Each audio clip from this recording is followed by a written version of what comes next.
column to the left. March.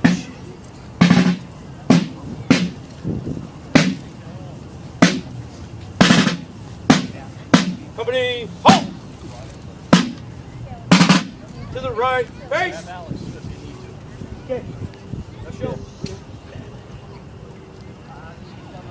Okay, Dave. Company. Prime and load.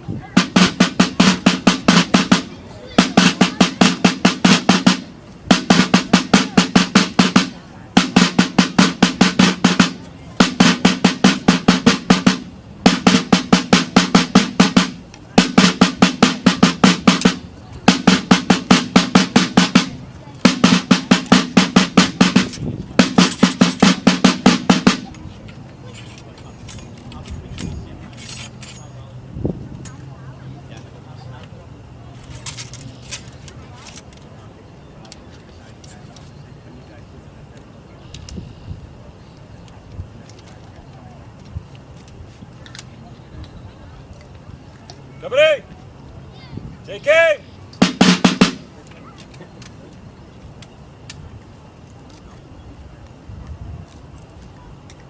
Fire.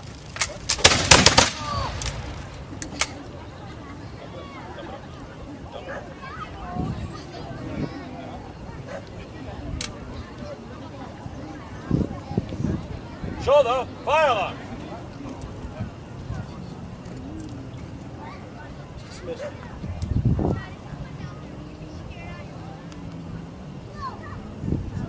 Company, dismiss!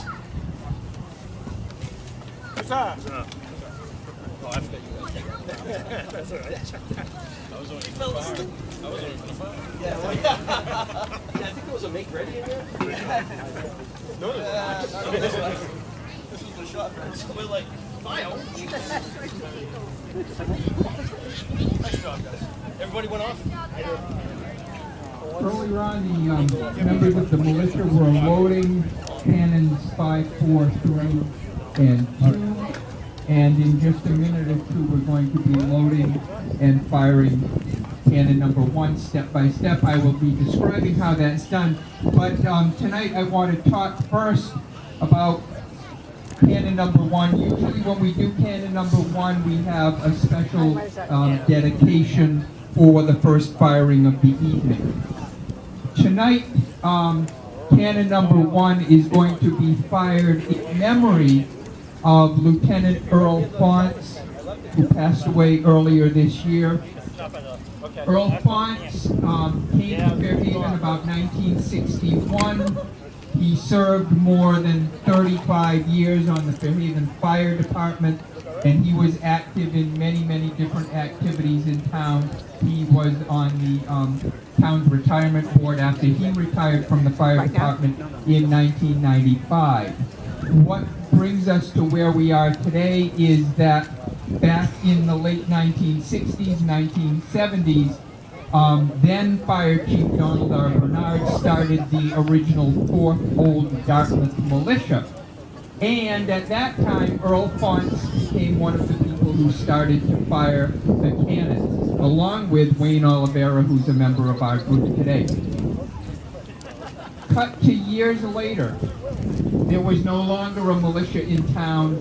I was hired in 1996 as the tourism director for the town, and the next year I decided we should try doing a 4th of July parade. And it was going to be a costume parade, people could dress up, we could march down to Fort Phoenix, and we'd have a little ceremony here. Never thought of doing anything more than just that. But Earl came to me, he said, Chris, you're going to do something on the 4th of July. We can get those cannons fired for you again. Would you like that? Wow, yes. So he got the cannons cleaned and inspected again. He re-upped on his license. He got Wayne licensed again. And that first 4th of July parade in 1997, Earl and Wayne fired the cannons at the 4th of July. And we've done that every single year since then. Again, we didn't have a Fairhaven Village militia that, but that developed a little later. And as that went on, we started firing the cannons. Wayne Oliveira is now the captain of artillery for the Fairhaven Village Militia. And tonight, in memory of Earl Fonts, Wayne is going to be firing cannon number 1. So that is our dedication for tonight to Lieutenant Earl Fonts, and we thank him for what we are now doing here. Twice that much gunpowder would be loaded into the gun. The cannonball would weigh 24 pounds. It would be an iron ball. Those are called 24-pounders because that was the weight of the cannonball.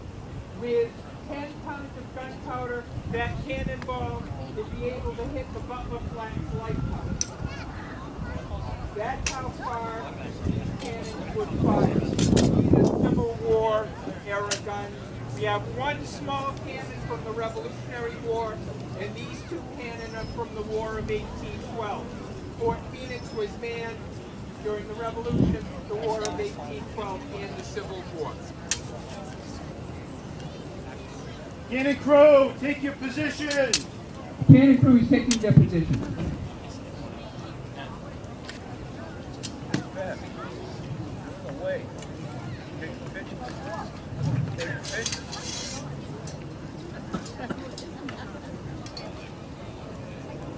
All right. Captain of the Artillery, Wayne Oliveira, is calling out the commands, and I will explain what is happening. Clear the vent. Clear the vent. Chad, on the back side of the gun, is clearing the touch hole. He's got a brass pick. That is where the fuse is going to go. He's clearing that, make sure it's nice and open. And then he's going to stop the vent. Stop vent. And that way he puts his thumb on top of that vent hole. That's to make sure nothing goes down the vent, no spark gets in there until we want the cannon to go boom. Worm the barrel. Worming the barrel. This tool is called a worm. It's got a twisted wire at the end, and that would be to clean out the barrel to make sure there's no residue. Now, I mentioned before that they would have fired with a cloth bag, a linen bag full of gunpowder. After that was fired, you're going to load it again. You want to get any smoldering cloth out of the barrel before you put in another charge. Otherwise, it would go off. We do wet sponge? Wet sponge, they would take a sponge with sheepskin on the end. It would be dipped in water, and that would swab out the inside of the barrel, again, to make sure there are no burning embers in there before you put the next charge of gunpowder in. Dry sponge? Dry sponge, the same thing, it would dry out the barrel.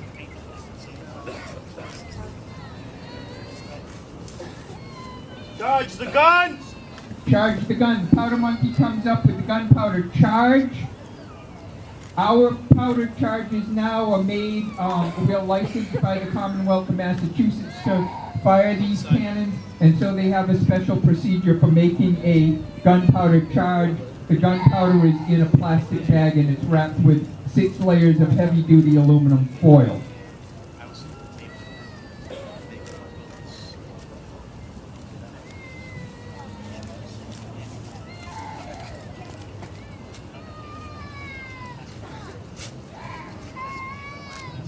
Ram the charge? Ram the charge. He uses the ramrod to push that powder charge all the way down to the back of the barrel.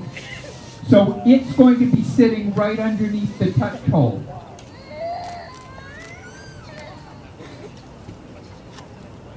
And he's tamping it in there nice and tight. Pick and prime? Pick and prime.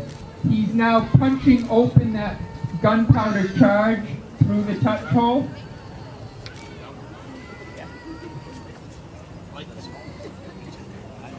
And the Powder Monkey is bringing forward a quill. Now the quill used to be made out of a hollow bird's feather. This is like an instant fuse. They would take the hollow shaft of a feather and put gunpowder inside of that, and that would be inserted down the touch hole so that when it's touched with the burning match, it would instantly send a flame down into the gunpowder and fire the gun. We don't use bird feathers anymore. We use a quill made from a plastic chicken.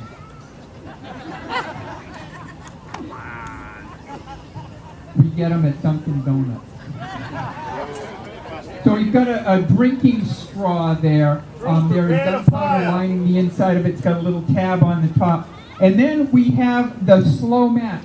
A match is a piece of rope, cotton rope, that was soaked in saltpeter, which is one of the components of gunpowder, and that's dried out. When we light the end of that match, it burns very slowly with a red-hot ember. That wouldn't blow out in the wind. It wouldn't go out in the rain. So if you were engaged in battle in foul weather, your match would not go out. You would still be able to load and fire your cannon. So they have the match.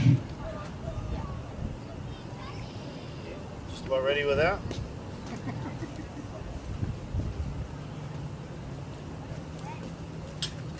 And Wayne will be firing gun number 1 in memory of Earl Fonts.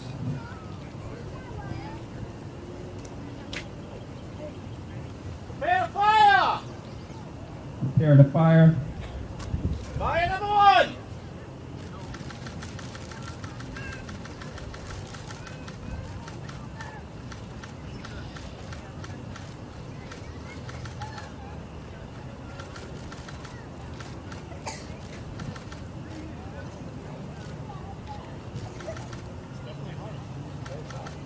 The enemies move very slowly that way.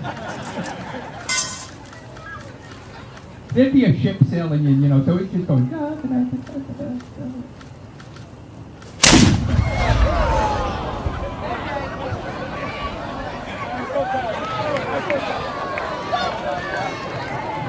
That was worth the.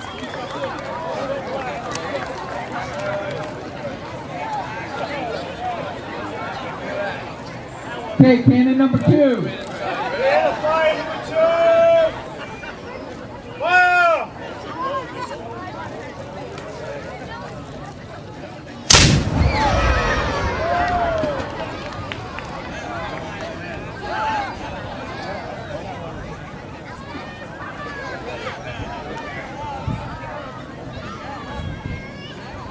Number 3. Fire number 3! Fire!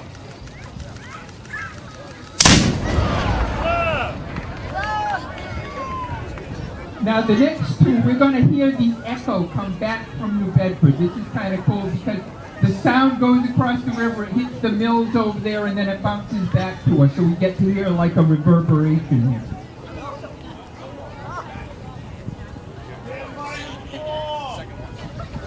Fire!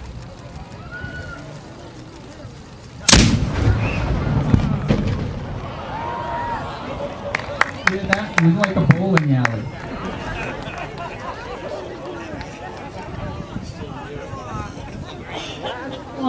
Last one.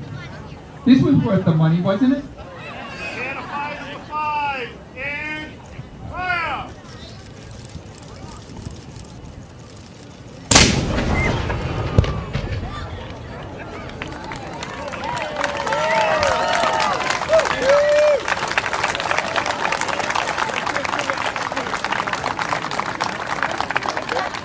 Fairhaven Village Militia, the Wareham Minuteman and Militia Companies. We thank you all for stopping by. Camp should be open tomorrow. The next time we do this will be on the morning of the 4th of July, 10 in the morning. We have a parade that starts at 9, and then we'll have a ceremony here 9 in the morning on the 4th of July. Starting this Friday, there'll be Pirates and Privateers presentations every Friday at 10. Brady's the Pirate, Andrew the Monkey, and Abby Black will be here for a family-friendly and every Friday at 10. So stop sometime when you. And thanks again for being here tonight.